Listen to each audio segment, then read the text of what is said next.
សុស្ដីបងបងនេះមកដៃគឺមកខ្លុំតិចឯងបងបងដោយសារតែខែនេះគឺជាខែធ្លាក់ខ្យល់ណោះចាចូលខែក្តៅបដៅអីចឹងចូលតិចតិចហើយខែនេះមីក្រូហៅបដៅអីបងបងត្រៀមលុយបដៅហើយទៅចាហើយមួយទៀតបងបងពេលដែលខែបុណ្យទានអីចឹងណា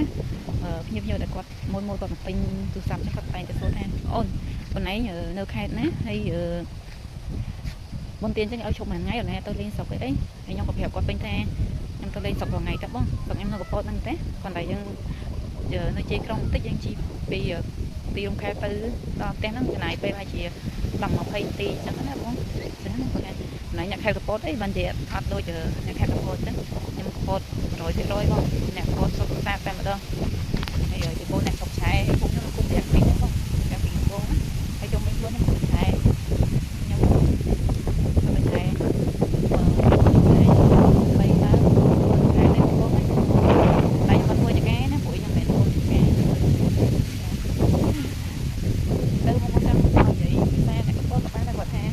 ទៅយើងហើយអត់ដូចមុនអញ្ចឹងណាយើងនិយាយតាមទូអត់ចូលខ្លះទៅតែយើងចេញទៅទី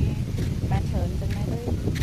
ថានិយាយទៅផ្លាស់ប្ដូរអញ្ចឹងទៅបងតែមើលថាភាសាកំណើតពីមុនមកនិយាយមិនផ្លេចអត់ផ្លេចទេ